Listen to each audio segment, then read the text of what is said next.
You're listening to Talking to Teens, where we speak with leading experts from a variety of disciplines about the art and science of parenting teenagers. I'm your host, Andy Earle. We're here today with John Coleman talking about the psychology of the teenage brain.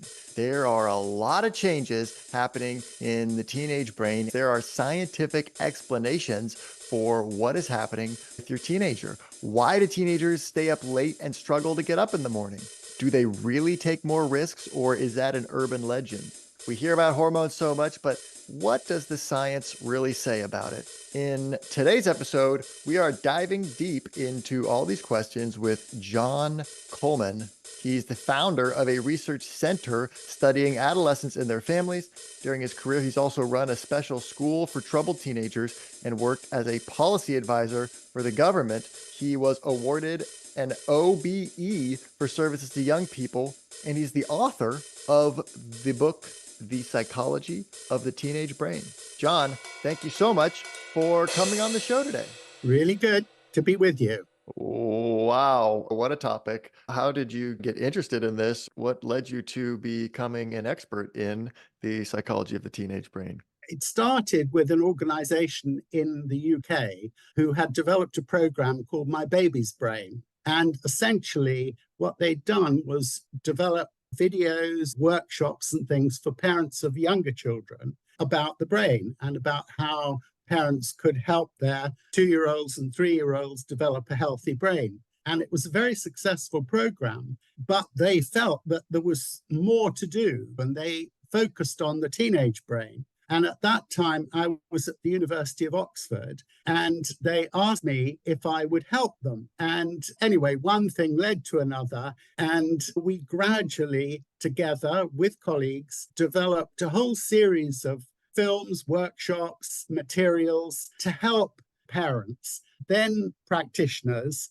and then the pressure was on to do something for young people themselves. So it went quite wide. And the program is still running. I know for this podcast, working with parents on this topic has been such a delight and so rewarding, because essentially most parents don't know what is happening. They don't know how significant the changes are in the teenage brain. And they say things like, it's a light bulb moment. Why didn't I know this before? This is so helpful. And often they say, I will never talk to my teenager in quite the same way again. It casts quite a different perspective on behaviors that parents do find very challenging and difficult to manage. And I have been working with parents of teenagers for many years. And one of the things I often used to focus on was communication, because I argued that the better the parent and the teenager could talk, the more they could talk to each other,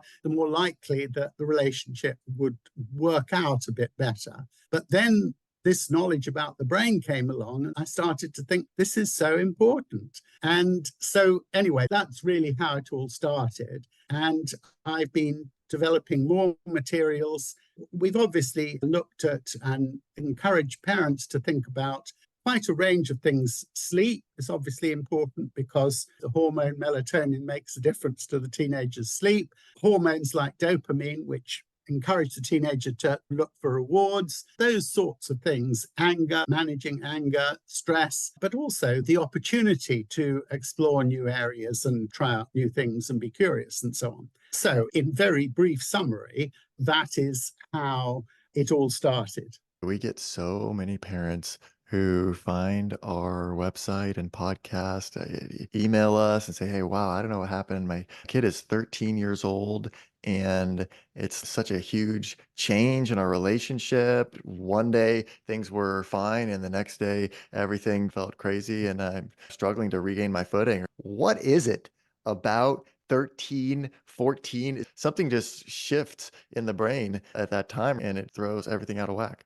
Absolutely. I think the big thing to keep in mind is that, first of all, these changes are bigger than anyone realized before we had the technology of scanning. In fact, around the year 2000, people thought that the brain stopped developing at the end of childhood.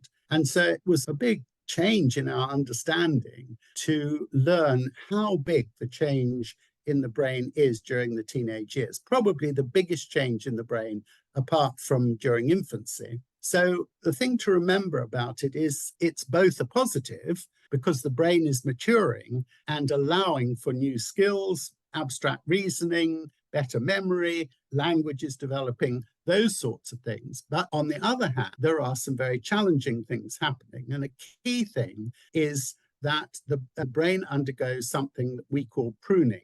And what that means is that there is a great increase at the end of childhood in the gray matter. And the gray matter is where all the nerve cells are, the neurons are. So what the young person experiences is too many neurons and too many connections. And so the brain goes under a process, which is known as pruning, which is essentially reducing the number of neurons and the number of connections. Now, pruning is a strange term, but effectively, the neurons and the connections that are not used are allowed to die away. And so the brain effectively gets smaller, which sounds strange, but actually this is the case. Now, this process ultimately has a very positive outcome in the sense that the brain restructures itself, reorganizes itself, and becomes more efficient. But the process of restructuring makes you feel uncertain, leads to confusion, and so on. So that's happening.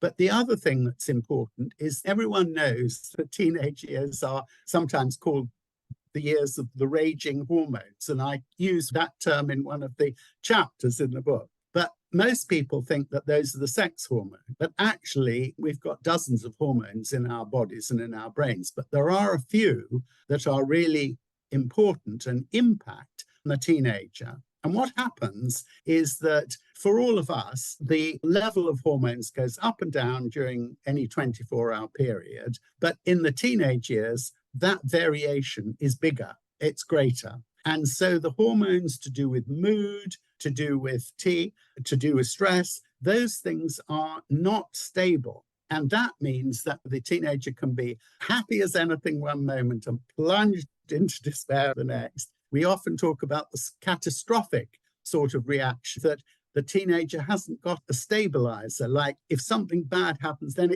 it's terrible. It's the end of the world. And that's due to these hormones not being properly regulated. You've got the fact that the brain is restructuring itself. You've got the hormones all over the place. And of course, we have to add in there the physical development of puberty, because puberty is also occurring. And that means the body is changing, your whole self-image is changing, and young people have anxiety about how they look at this time, how their friendships are going to work out, and so on. So all these things are happening at the same time. And so when the parent says, suddenly my lovely, cuddly child has become a recluse, shutting themselves away, or they just keep arguing with me, or they're criticizing me. And we often have parents coming into groups saying, my teenager said I'm a crap parent. I feel terrible. The teenager is doing this because there is a push at this time to become more autonomous, to be able to take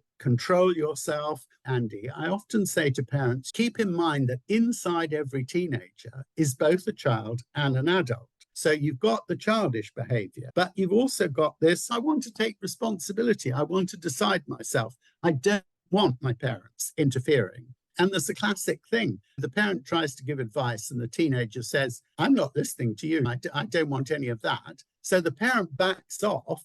And then the next day, the teenager says, so you're not interested in me. You don't ever give me any advice. So you have both these contradictory, paradoxical things inside. For parents, it is really helpful to keep in mind that this is a stage. And it's a tricky stage because it is this transition, half child, half. And everyone knows that transitions can be tricky. Someone said to me, being the parent of a teenager is harder than being a brain surgeon. We work with so many parents and they're scratching their head, their wits end. And that's why I wrote this book. Knowing something about how the brain is changing, parents say it makes them more sympathetic because they thought the teenager was just being very difficult, setting out to make them upset. Once they can understand the changes the young person themselves are experiencing, what's going on in here, which of course is invisible. That's another interesting thing. We can see puberty, we can see their body changing. We don't look in here. Once parents recognize how much is changing for the young person, it can be really helpful. And I'd have so many parents turning up for the workshops and saying, thank you, I should have known this earlier. This will be really helpful. And I won't respond to my young person in the same way. What's like the timeline look like? You're talking about this proliferation of gray matter, and then we got the pruning coming in, we got the hormones starting to kick in, there's the autonomy needs really spiking up. How do all of those pieces fit together? Is some of this starting in the tween phase? What's the order of when these changes are happening in the brain, and how does that play Yeah. out? It's not easy to answer that. If you think about physical puberty, there are huge individual differences. You can have someone starting puberty in grade 5, grade 6, or not till much, much later. So we do have this big variation in terms of physical puberty, and something similar is happening in the brain. I think it's reasonable to say that for most, these big changes, particularly around the pruning, the hormone changes, and so on, probably start to kick in around the age of 13, 14, 15. Now, for some, it may be a bit earlier, for some, maybe a bit later, but I think for most, you could imagine 13, 14, 15 being the peak age for these sorts of changes in the brain. Now, anyone who's read about this knows one of the things that is often discussed now is that some of these changes continue into the early 20s. And I'm often being asked, is this pruning still going on when they're 21? The answer is probably not. We think the changes that continue into 18 to 22 or 23, these are much smaller changes. This bit in the front, the prefrontal cortex, is probably still maturing. The prefrontal cortex is really where reasoning, the thinking, the problem solving is taking place. Sometimes we say that that area is the command and control center. And although it is maturing, and it starts maturing probably around 11 or so, it takes longer than other parts of the brain to reach full maturity. For parents, it's good to focus on the fact that positive things are happening. That's often a surprise to parents. We're not looking in a laboratory at how that brain is maturing. But of course, all sorts of new skills are coming on board. There's lots of positive things. And one of the really good things for parents is to encourage curiosity, encourage interest in new ideas. The more parents can encourage the development of the prefrontal cortex, the more young people will be able to manage some of the variation in hormones, some of the uncertainty and confusion, and so on. There are things that both young people and adults can do to help that brain move as quickly as possible to a brain that can cope better with the ups and downs of emotions and so on. That sounds good. We need to learn those things. You got me thinking about that because you were talking earlier about the individual differences and how there's a range, and some kids are going to be experiencing these changes earlier, some kids is going to be later. So then I start to wonder how much of that is nature, how much of that is nurture, and what can we do as parents to smooth that out or make that transition go as nicely as possible. I once was working with a group of students, and this very articulate young man said to me, so my brain is changing, so there's nothing I can do, eh? And I said, actually, it's not quite as simple as that. There are things you can do, and there are things that your family can put in place which are really going to help you. Routines are really good. Sensible structure is really helpful. And setting those boundaries, they'll be broken, of course. The teenager will push against them, but those structures and knowing where they stand and having routines and boundaries, all that is going to help this bit of the frontal area, help it mature. So yes, there are things that parents and young people can do. It's not just a black box and that's the end of it. Why does it seem like teenagers are so prone to doing stupid stuff? Is there a neurological basis for that? One of the ways in which I'm asked that is, why don't teenagers think about consequences? It's like that stereotypical conversation that I remember having so many times with my parents when I was a teenager. What were you thinking? What were you thinking when you did that?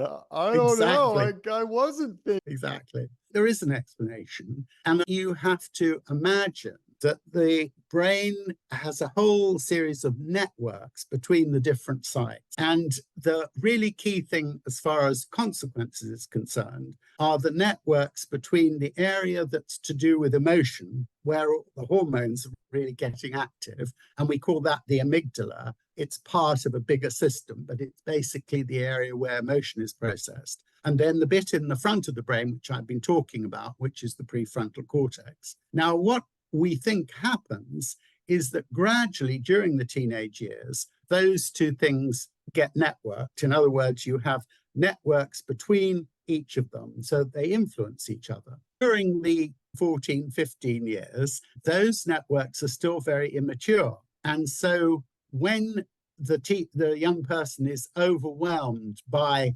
dopamine, let's say, and there's a real push for having a great time and driving a car at speed when they shouldn't be, or possibly, of course, using substances, the networks that link those impulses with the front of the brain are still immature. And that means they can be overwhelmed. The part of the brain that says, I shouldn't do that, or I need to think about what will happen if I do that, that's not powerful enough to overcome those impulses. And so it is absolutely right when we say, why didn't you think? The teenager says, I didn't think. Simply that bit of my brain that is the thinking bit either wasn't functioning or was asleep or didn't have the strength to control what the impulses were doing. The general view is that the reason there is this behavior of not thinking, of not recognizing consequences,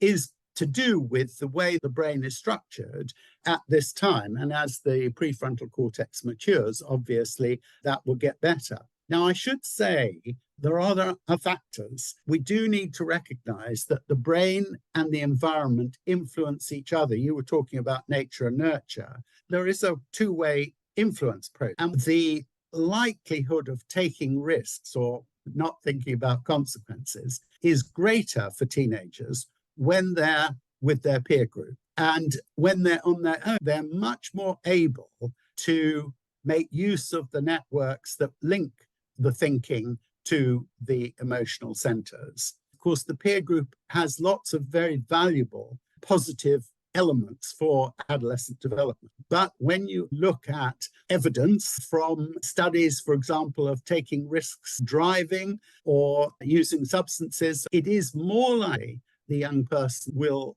not think about consequences if they're in a peer group situation. In the literature, there's a discussion around distinguishing between hot and cold situations. This might be helpful for parents. A hot situation is when you're at a party or in a car with other young people. And a cold situation is where you're on your own and can think about things. And there's quite a lot of evidence that shows higher levels of risk-taking in those situations where others are around. But I am concerned saying this, we mustn't demonize the peer group, because young people need others of the same age in order to develop social skills, to learn how to manage group situations, to work out whether the person they're interacting with, is that someone who's going to harm me or look after me? All those skills are very important, and you can't learn those unless you're in social situations. Yes, it's true that when you're in the peer group, you may take more risks, but risk-taking also varies between individuals hugely. And we have to be careful, because a young person without peers, without social interaction, is not going to develop the social skills that they really need. So just add that in. There's so much we could talk about. We didn't even get into what's going on socially in the teenage brain, which is another can of worms we could get into, and individuality and finding identity and everything like that. There's a ton of topics we could cover. There's so much going on in this book, The Psychology of the Teenage Brain. And it's amazing how much you packed into here. It's such a small, easy to read book, but it's so packed with information.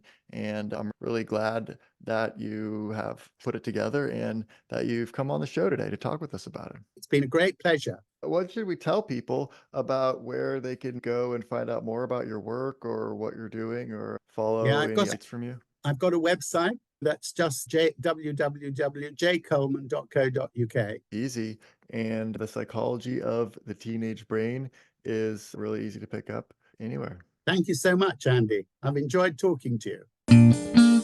We're here today with John Coleman talking about the fascinating psychology of the teenage brain. And we're not done yet. Here's a look at what's coming up in the second half of the show.